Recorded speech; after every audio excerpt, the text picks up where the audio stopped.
ಪ್ರಾಪ್ತಿ ಅದನ್ನೇ ಕನ್ನಡದಲ್ಲಿ ಕಲಿಕಾ ಚೇತರಿಕೆ ಅಂತ ಕರಿತೀವಿ. ಛठी ಕಕ್ಷಾ ಹಿಂದಿ 6ನೇ ತರಗತಿ ಹಿಂದಿಯಲ್ಲಿ सीखने के प्रतिफल 4 ಅಂತ ಇದೆ. ಕಲಿಕಾ ಫಲ 4, ಗತಿವಿಧಿ 1 और 2, ಚಟುವಟಿಕೆ 1 ಮತ್ತು 2. ಸೊ ಇದರ ಮೊದಲಿನ ವಿಡಿಯೋಗಳನ್ನು ನೋಡದೇ ಇದ್ರೆ ಈ ವಿಡಿಯೋದ ಡಿಸ್ಕ್ರಿಪ್ಷನ್ ಬಾಕ್ಸ್ನಲ್ಲಿ ಪ್ಲೇ ಲಿಸ್ಟ್ ಲಿಂಕ್ ಇದೆ, ಅದನ್ನು ಒತ್ತಿ ನೋಡ್ಬೋದು. ಈ ವಿಡಿಯೋದ ಕಮೆಂಟಲ್ಲಿನೂ ಸಹಿತ ಪ್ಲೇ ಲಿಸ್ಟ್ ಲಿಂಕನ್ನು ಪಿನ್ ಮಾಡಿದ್ದೀನಿ. ವಿಡಿಯೋದ ಮೇಲೆ ಐ ಕಾರ್ಡಲ್ಲಿ ಸಹಿತ ಪ್ಲೇ ಲಿಸ್ಟ್ ಸಜೆಸ್ಟ್ ಆಗ್ತಿದೆ, ಅದನ್ನು ಸಹಿತ ಒತ್ತಿ ನೋಡ್ಬೋದು. ಶುರು ಮಾಡೋಣ. ಕಲಿಕಾ ಫಲ 4ರಲ್ಲಿ ಚಟುವಟಿಕೆ 1 ಮತ್ತು 2ರಲ್ಲಿ ಯಾವೆಲ್ಲ ಪ್ರಶ್ನೆಗಳಿದ್ದಾವೆ, ಉತ್ತರ ಏನು ಅಂತ. सीखने के प्रतिफल 4, कलिका फल 4.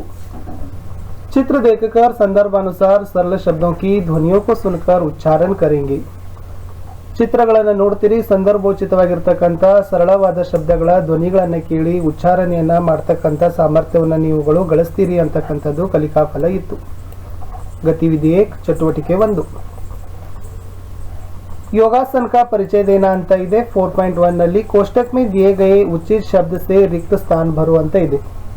ಕೋಷ್ಟಕದಲ್ಲಿ ಕೊಟ್ಟಿರತಕ್ಕಂಥ ಶಬ್ದಗಳಿಂದ ಸೂಕ್ತವಾದ ಪದ ಆರಿಸಿ ಬಿಟ್ಟ ಸ್ಥಳಗಳನ್ನು ತುಂಬಬೇಕು. ಯೋಗ ಭಗಾಯ ಅಂತ ಇದೆ, ಉತ್ತರ ಬಂದ್ಬಿಟ್ಟು ರೋಗ. ಖೇಲ್ ಖೇಲ್ ಮೇ ಕರೆ ಯೋಗ. ಹಸ್ತೆ ಮುಸ್ಕರಾತೆ ಬಿತಾಯೆ ಜೀವನ್ ಅಂತ ಇದೆ.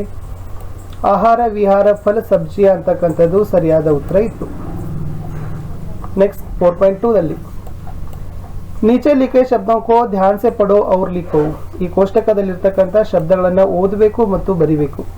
ಫಲ್, ಟಮಾಟರ್, ಗಾಜರ್, ನಗರ್, मूली, कागज, अनार, सेब, छतरी, जल, एडी, खिड़की ಈ ಶಬ್ದಗಳು ಇದ್ದು.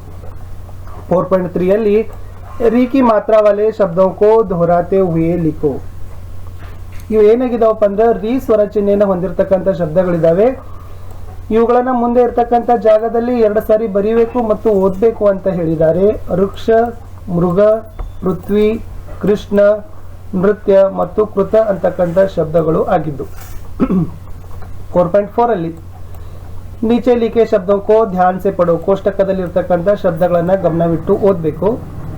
ಪ್ರಶ್ನೆ ಏನಿತ್ತಂದ್ರೆ ಉಪಯುಕ್ತ ಶಬ್ದों को चुनकर उचित स्थान में लिखो.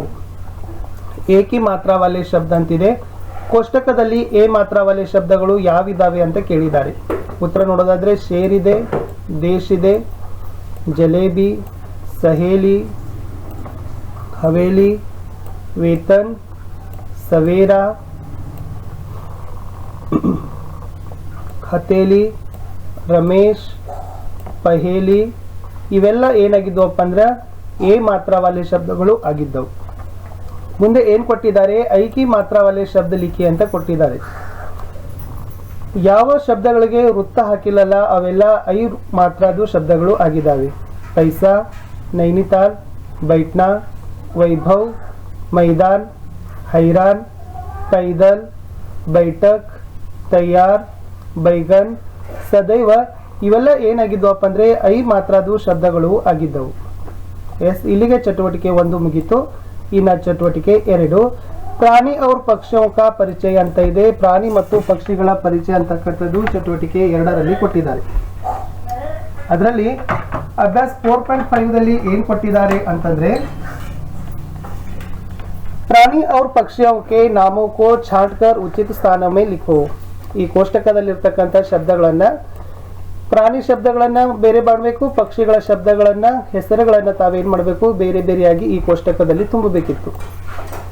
ಈ ಕೋಷ್ಟಕದಲ್ಲಿ ಯಾವೆಲ್ಲ ಪ್ರಾಣಿಗಳಿದಾವೆ ಅಂದ್ರೆ ಬಾಗ್, ಕುತ್ತ, ಹಾತಿ, ಚೀತಾ, ಲೋಮಡಿ, ಸಾಪ್, ಮಚ್ಲಿ, ಸಿಯಾರ್ ಇವೆಲ್ಲ ಏನಿದಾವಪ್ಪ ಅಂದ್ರೆ ಪ್ರಾಣಿಗಳಿದಾವೆ. ಪ್ಲಸ್ ಪಕ್ಷಿಗಳು ಯಾವಿದಾವೆ ಅಂದ್ರೆ ತೋತಾ, ಕೋಯಲ್, ಕೌವಾ, ಕಬೂತರ್, ಚಿಡಿಯಾ, ಉಲ್ಲು, ಮೈನಾ ಇವೆಲ್ಲ ಏನಪ್ಪಾ ಅಂದ್ರೆ ಪಕ್ಷಿಗಳ ಹೆಸರುಗಳು. 4.6 ಅಲ್ಲಿ कोष्टक में फालतू जानवर और जंगली जानवरों के नाम दिए गए हैं, उन्हें छांटकर उचित स्थानों में लिखो. ಇಲ್ಲಿ ಏನ್ ಮಾಡಿದ್ದಾರೆ, ಕೆಲವೊಂದಿಷ್ಟು ಜಾನುವಾರು ಇದಾವೆ, ಪ್ರಾಣಿಗಳಿದಾವೆ. ಅವುಗಳನ್ನ ಪಾಲ್ತು ಜಾನುವಾರು ಅಂದ್ರೆ ಸಾಕು ಪ್ರಾಣಿಗಳು, ಜಂಗಲಿ ಜಾನುವಾರು ಅಂದ್ರೆ ಕಾಡು ಪ್ರಾಣಿಗಳು. ಅವುಗಳ ಹೆಸರುಗಳನ್ನ ಬೇರೆ ಬೇರೆಯಾಗಿ ಏನ್ ಮಾಡಬೇಕು ಬರಿಬೇಕಿತ್ತು. ಸಾಕು ಪ್ರಾಣಿಗಳು ಪಾಲ್ತು ಜಾನುವಾರು ಯಾವಿದಾವೆ ಅಂದ್ರೆ ಬಿಲ್ಲಿ, ಬೈಸ್, ಬೈಲ್, ಬಕ್ರಿ. जंगली जानवर ಅಂದ್ರೆ ಕಾಡು ಪ್ರಾಣಿಗಳು ಯಾವಿದಾವೆ ಅಂದ್ರೆ ಚೀತಾ ಇದೆ, ಸಿಂಹ, ಹಿರನ್, ಭಾಲು ಇವೆಲ್ಲ ಏನಪ್ಪಾ ಅಂದ್ರೆ ಜಂಗಲಿ ಜಾನುವಾರು. 4.7 ಅಲ್ಲಿ ಏನಿದೆ ಅಂತಂದ್ರೆ ನಿಮ್ನಲಿಖಿತ ಶಬ್ದಕ್ಕೋ ಧ್ಯಾನ್ ಸೆ ಪಢೋ, ಕೋಷ್ಟಕದಲ್ಲಿ ಇರ್ತಕ್ಕಂಥ ಶಬ್ದಗಳನ್ನ ಓದಬೇಕು ಅಂತ ಕೊಟ್ಟಿದ್ದಾರೆ. ಮೋರ್, ಚೋರ್, ಬೋಲ್, ಗೋಲ್, ಸೋನಾ, ಧೋನಾ, ढोलक, समोसा, कठोरी, दोपहर, मनोहर, फौजी, मौसी, लौकी, चौकी, कौन, गौरव, कौशल, कचौड़ी, नौकर, चौरस, तौलिया, हथौड़ी, ಬಿಛೌನಾ ಇವೆಲ್ಲ ಏನಾಗಿದ್ವಪ್ಪ ಅಂತಂದ್ರೆ ಎಸ್ ಓ ಮತ್ತು ಐ ಮಾತ್ರ ಅದು ಶಬ್ದಗಳು ಆಗಿದ್ದವು. ಇವುಗಳನ್ನ ಓದಬೇಕಿತ್ತು. 4.8 ಅಲ್ಲಿ ಏನು ಕೊಟ್ಟಿದ್ದಾರೆ ಅಂದ್ರೆ ಉದಾಹರಣೆ ಕೆ ಅನುಸಾರ ನಯ ಶಬ್ದ ಬನಾವು. ಇಲ್ಲೊಂದು ಉದಾಹರಣೆ ಕೊಟ್ಟಿದ್ರು, ಭಕ್ಕೆ ಓ ಅತ್ರೆ ಬಹು ಆಗ್ತದ. ಸೊ ಮುಂದೆ ಜನ ಅಂದ್ರೆ ಓ ಮಾತ್ರವನ್ನ ಸೇರಿಸಿ ಶಬ್ದಗಳನ್ನ ಬರಿಬೇಕಿತ್ತು. ಭೋಜನ್, ಕೋಯಲ್, ಟೋಕರಿ, ಖಿಲೌನಾ, ನೆಕ್ಸ್ಟ್ ಮೌಸಮ್, ಜಂಗಲ್, ಬಂದರ್, ಅತಃ, ನಮಃ ಇವೆಲ್ಲ ಏನಾಗಿದ್ವಪ್ಪ ಅಂತಂದ್ರೆ ಶಬ್ದಗಳನ್ನ ಹೊಸ ಶಬ್ದಗಳನ್ನ ಮಾಡಿ ಬರಿತಕ್ಕಂಥದ್ದು ಇತ್ತು. ಕೋಯಲ್, ಟೋಕರಿ, ಖಿಲೌನಾ, ಮೌಸಮ್, ಜಂಗಲ್, ಬಂದರ್, ಅತಃ, ನಮಃ ಈ ಶಬ್ದಗಳು ಆಗಿದ್ದು. 4.9 ಅಲ್ಲಿ ವ್ಯಂಜನ್ ಅಕ್ಷರಂಕೋ ಜೋಡ್ಕರ್ ಶಬ್ದ ಬನಾವು. ಇಲ್ಲಿ ವ್ಯಂಜನಗಳನ್ನಿದ್ದಾವೆ, ಅವುಗಳನ್ನ ಕೂಡಿಸಿ ಶಬ್ದಗಳನ್ನಾಗಿ ಬರಲಿಕ್ಕೆ ಹೇಳಿದ್ದಾರೆ.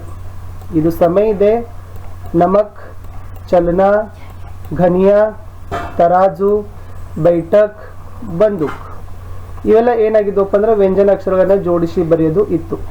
4.10 ಅಲ್ಲಿ ನಮೂನೆಗೆ ಅನುಸಾರ ಶಬ್ದ ಬನಾವು ಅಂತ ಇದೆ.